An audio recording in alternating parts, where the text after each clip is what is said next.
Mulai kenikmatan panca indera kita, misalnya mata yang setiap hari bisa melihat, betapa kemudian banyak saudara-saudara kita yang hari ini mereka tidak bisa melihat. Sudahkah kita syukuri hal tersebut?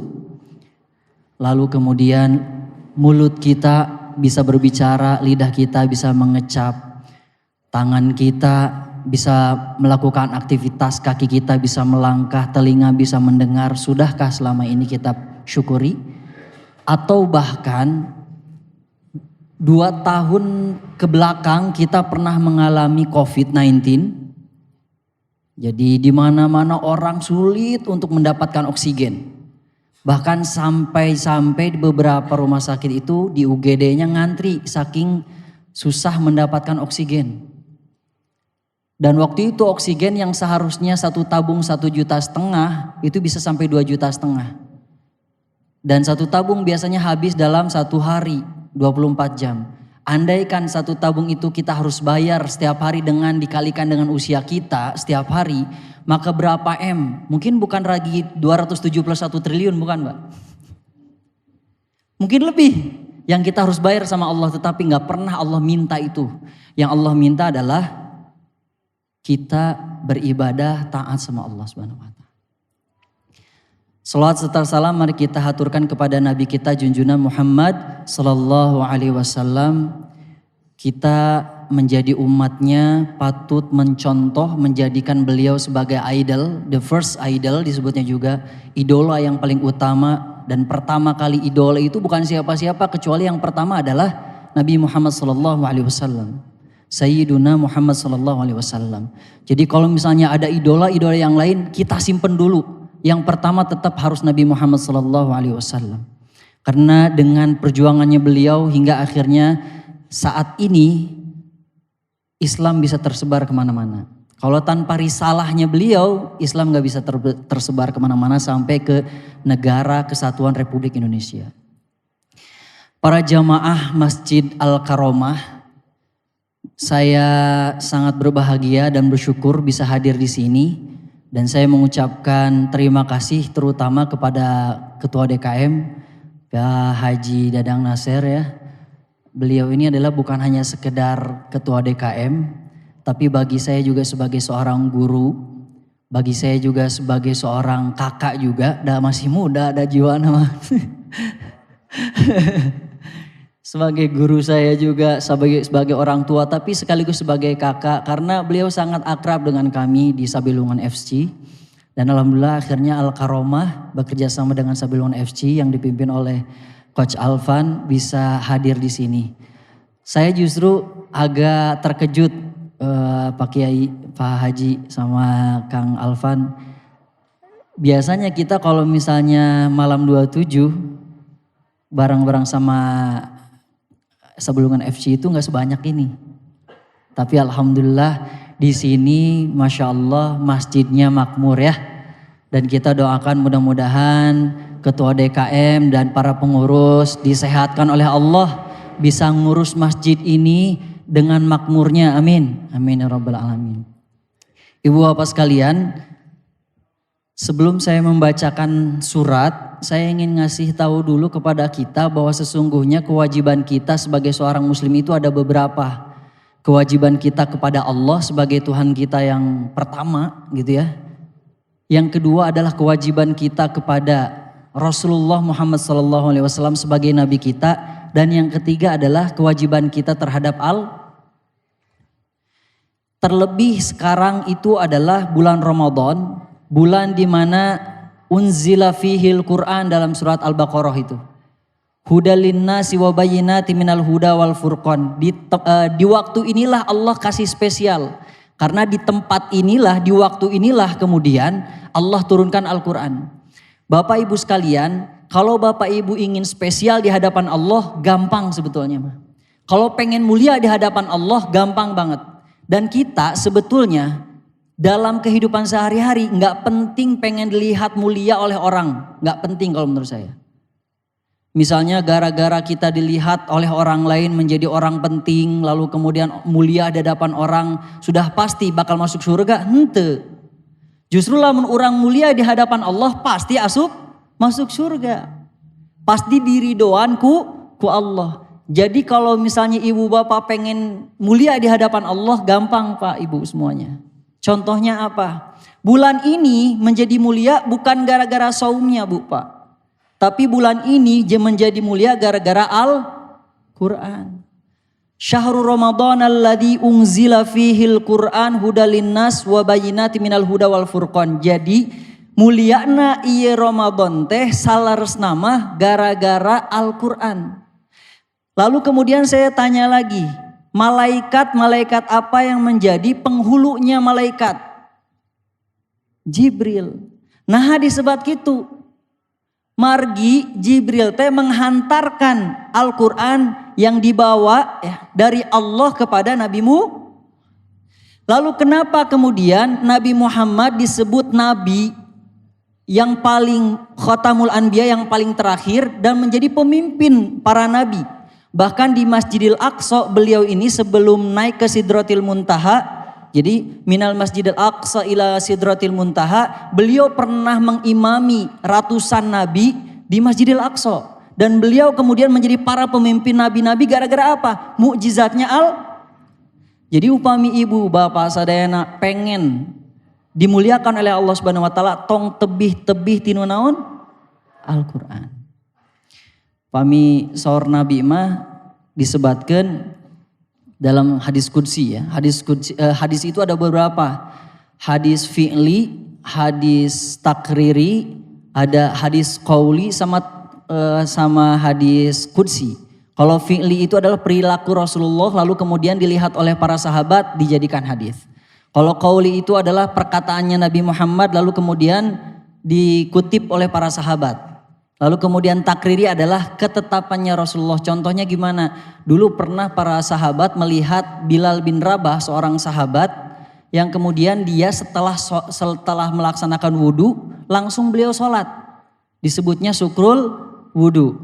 Saat itu Rasulullah belum pernah melaksanakan, tetapi kemudian dibicarakan kepada Rasulullah oleh para sahabat, ya Rasulullah, aku melihat Bilal bin Rabah melaksanakan sholat setelah wudu, setiap wudu beres langsung sholat. Kan kalau Bilal itu termasuk orang yang menjaga wudu Pak. Setiap beliau misalnya batal langsung menjaga wudu, setelah wudu langsung sholat. Bahkan gara-gara hal tersebut Bilal bin Rabah disebutkan terompah teh sendal jepitna tos aya di surga gara-gara melaksanakan amalan tersebut. Tapi Nabi tak can kantos ngalaksanakeun. Masya Allah. Itu yang dimaksud dengan takriri. Upami hadis qudsi itu adalah perkataannya Allah tetapi tidak dimasukkan ke dalam Al-Quran. Saur hadis qudsi kieu, majtama'a qaumun fi baitin min buyutillah, barang siapa di antara kita ijtima berkumpul fi baitin min buyutillah, salah satu di antara rumahnya Allah, tah ieu teh fi baitin min buyutillah ayeuna teh. Wa yatadarasuna bainahumul Qur'an, mereka tadarus Al-Qur'an, mengkaji Al-Qur'an, ngaoskeun ke Al-Qur'an, lalu kemudian ta'alimil Qur'an. Ada beberapa keutamaan nu kahiji, alaihimur rahmah, mereka mendapatkan rahmat. Ayeuna Bapak Ibu semua, abdi bade ngungkapkeun ada satu riwayat mengatakan begini. Ada si A sama si B itu masuk surga Ibu Bapak. Ketika masuk surga, yang satu dihisab, yang satu enggak dihisab, Pak Haji. Lalu kemudian yang enggak dihisab ini komplain sama Allah, wahai Allah kenapa aku enggak dihisab? Tadi dietang gitu amalan abdi. Kumargi abi salami di dunia teh, yakin amalanana langkung sae tibatan si anjeuna anu dihisab. Janten upami abi dihisab, abdi layak nempatan surga langkung ti anjeuna. Dugi ka kitu. Saur Allah teh nyantos satu upami kitu mah. Leres ieu teh bae dihisab. Leres ya Allah. Panggil malaikat, kadieu malaikat. Dipanggil malaikat. Coba eta amalan solehna ngawitan anjeuna lahir di dunia, di ujung kepala sampai ujung kaki candak. Semua di usianya dia, disimpan di timbangan kanan. Sadayana amal soleh eta mah Pak, Ibu sadayana. Lalu kemudian malaikat bertanya, ya Allah apakah amalan buruknya diambil semuanya? Gak usah, ambil amalan buruknya mata kirinya saja cukup. Diambil keburukan mata kiri di sebelah timbangan kiri di mizan. Saat itu kemudian ternyata keburukan mata kirinya lebih banyak ketimbang amal solehnya selama ini. Tersungkur eta seorang hamba lalu bertanya sama Allah, wahai Allah, kenapa engkau memasukkan aku ke dalam surga? Kata Allah, alaihimur rahmah, tah maneh teh dapatkeun rahmat urang. Insyaallah. Jadi upami urang hayang dapat rahmat, dekat dengan Al-Quran, mengkaji Al-Quran. Lamun urang misalnya ngemut-ngemut, lamun urang ngetang-ngetang amalan soleh urang, bisa janten moal tiasa lebat surga sana ridona Allah. Mari usia yang kita jalani selama ini dengan amal soleh yang kita lakukan, teu sakumahana. Janten urang teh mung tiasa nyungkeun rahmat ke Allah teh, salah satu wasilah dapat rahmat adalah Al-Quran. Ya. Yang kedua adalah alaihimus sakinah, mendapatkan ketenangan. Janten upami hayang tenang sanes ka diskotik, sanes nongkrong teu pararuguh, sanes ka narkoba, tapi upami hoyong tenang mah sumpingna kana Al-Quran. Cobi upami saur beberapa ulama kapungkur mah upami nuju aya masalah, buka we terjemahan Al-Quran, terserah nu mana, baca tiasa jantan eta teh salah satu hidayah kanggo urang, petunjuk kanggo urang. Alaihimus sakinah. Yang ketiga adalah wahafathumul malaikah. Malaikat teh bakal hadir di antara orang-orang yang selalu mengkaji Al-Quran. Tah ayeuna malaikat teh berkumpul di dia. Sedangkan malaikat dalam surat At-Tahrim, nanti insyaallah pas qiyamul lail atau tahajud saya akan membaca surat itu. Disebutkan malaikat itu la ya'sunallaha ma amarahum wa yaf'aluna ma yu'marun, tidak pernah membangkang sama Allah sekalipun malaikat mah. Ketika malaikat diperintah A, ketika dilarang B. Berarti malaikat mah upami misalna ngadoa diijabah atau pinte.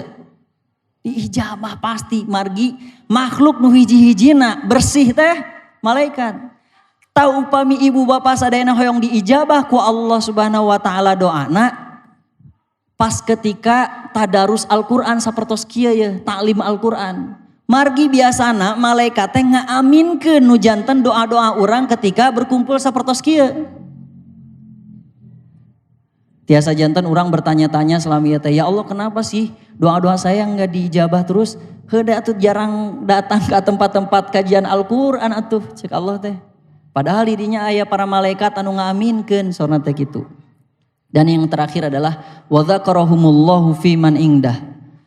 Ye jalmi-jalmi sapertos kieu nu kempel tadarus Al-Qur'an, mengkaji Al-Qur'an, itu akan disebut-sebut namanya oleh Allah Subhanahu wa taala di antara para penghuni surga. Ibu bapak upami misalna disebat nami urang ku caroge atanapi ku bojo, teras nami urang teh dipuji-puji di hadapan orang-orang, senang atau pinte. Bungahnya punya. Misalnya ibu nyebatkan si bapak mah soleh pisan, masya Allah, bager pisan. Ngaos Al-Quran oge masya Allah, unggal dinten, tekirang ti satu juz misalnya. Kemurang kali bager pisan. Pek teh si bapak teh ngalewat, ngadangukeun, eta bungahna masya Allah. Luar biasa. Tah ayeuna nami urang disebat-sebat kusaha ku Allah bu kedahna bingahna langkung-langkung tah. Diagul-agul ku Allah orang-orang yang selalu dekat dengan Al-Quran mah. Jantan ibu bapak sadayana yuk bersama-sama di momentum Ramadan ini, apalagi malam 27 itu salah satu malam yang disebutkan oleh Rasulullah. Itu eksplisit di dalam hadis. Kata Rasulullah katanya dalam sebuah hadis itu, hadisnya sahih, Lailatul Qadar itu akan turun di 10 hari terakhir. Ditanya lagi oleh para sahabat, hari apa ya Rasulullah? Malam ganjil. Ditanya lagi antara 27 dan 25 katanya. Jadi ini eksplisit, tapi ketika ditanya lagi sama para sahabat, sudah pastikah? Saya tidak tahu, yang pasti antara itu kata Rasulullah. Jadi insya Allah ini adalah malam 27, mudah-mudahan ini salah satu ikhtiar kita menjadi hamba-hamba Allah yang cerdas. Kenapa? Karena ketika kita memburu Lailatul Qadar, kita sedang memburu ibadah selama 1000 malam. Cerdas itu Pak. Urang yuswah moal dugi ka 1000 malam. Laras teh ieu murang kali misalnya atanapi sapertos abdi Yuswa mungkin tiasa janten moal tiasa dugi ka 1000 malam Yuswa abdi. Tapi dengan cara kita mencari mendapatkan Lailatul Qadar seolah-olah kita ingin beribadah selama itu gitu. Masya Allah, ini kita orang-orang cerdas. Jadi orang cerdas itu bukan IQ-nya yang tinggi, bukan. Tetapi orang cerdas itu adalah orang-orang yang bisa mengamalkan amal soleh dengan usia yang panjang sekalipun kita sudah meninggal gitu. Salah satunya ini. Kita akan bacakan surat Ar-Rahman, setelah itu kita baru lanjutkan tahajud. Ibu bapak sekalian kalau misalnya mau menyimak silakan dibuka surat Ar-Rahman.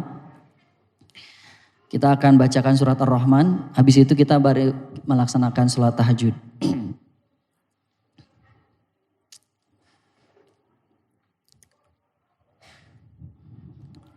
Baik. A'udzu billahi minasy syaithanir rajim. Bismillahirrahmanirrahim. Ar-Rahman 'allamal Qur'an, khalaqal insan, 'allamahul bayan. الشمس والقمر بحسبان والنجم والشجر يسجدان والسماء رفعها ووضع الميزان ألا تطغوا في الميزان وأقيموا الوزن بالقسط ولا تخسروا الميزان والأرض وضعها للأنام فيها فاكهة والنخل ذات الأكمام والحب ذو العصف والريحان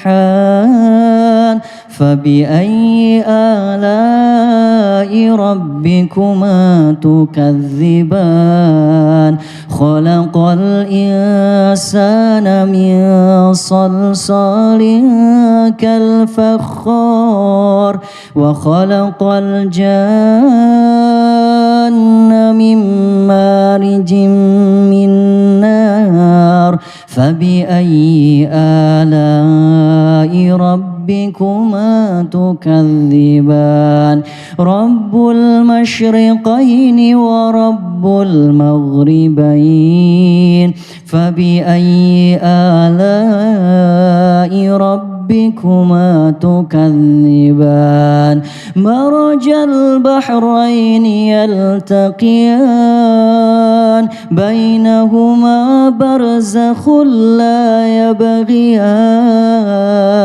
فبأي آلاء ربكما تكذبان يخرج منهما اللؤلؤ والمرجان فبأي آلاء ربكما تكذبان وله الجوار المنشآت في البحر كالأعلام فبأي آلاء ربكما تكذبان كل من عليها فان ويبقى وجه ربك ذو الجلال والإكرام فبأي آلاء ربكما تكذبان يسأله من في السماوات والأرض كل يوم هو في شأن فبأي آلاء ربكما تكذبان يا معشر الجن والإنس إن استطعتم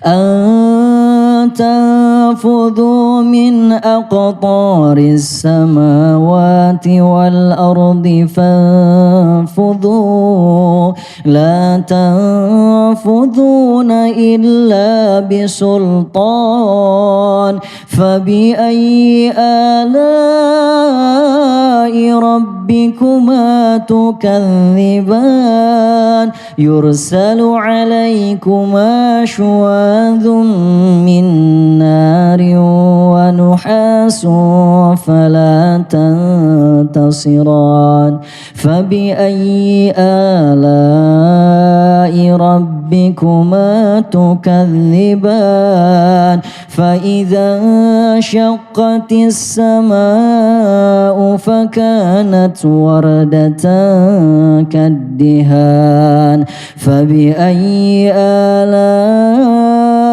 ربكما تكذبان فيومئذ لا يسأل عن ذنبه إنس ولا جان فبأي آلاء ربكما تكذبان يعرف المجرمون بسيماهم فيؤخذ بالنواصي والأقدام فبأي آلاء ربكما تكذبان هذه جهنم التي يكذب بها المجرمون يطوفون بينها وبين حميم آن فبأي آلاء ربكما تكذبان ولمن خاف مقام ربه جنتان فبأي آلاء ربكما تكذبان ذواتا أفنان فبأي آلاء ربكما تكذبان فيهما عينان تجريان فبأي آلاء ربكما تكذبان فيهما من كل فاكهة زوجان فبأي آلاء ربكما تكذبان متكئين على فرش بطائنها من استبرق وجنى الجنتين دان فبأي آلاء ربكما تكذبان فيهن قاصرات الطرف لم يطمثهن إنس قبلهم ولا جان فبأي آلاء ربكما تكذبان كأنهن الياقوت والمرجان فبأي آلاء ربكما تكذبان هل جزاء الإحسان إلا الإحسان فبأي آلاء ربكما تكذبان ومن دونهما جنتان فبأي آلاء ربكما تكذبان مدهامتان فبأي آلاء ربكما تكذبان فيهما عينان نضاختان فبأي آلاء ربكما تكذبان فيهما فاكهة ونخل ورمان فبأي آلاء ربكما تكذبان فيهن خيرات حسان فبأي آلاء ربكما تكذبان حور مقصورات في الخيام فبأي آلاء ربكما تكذبان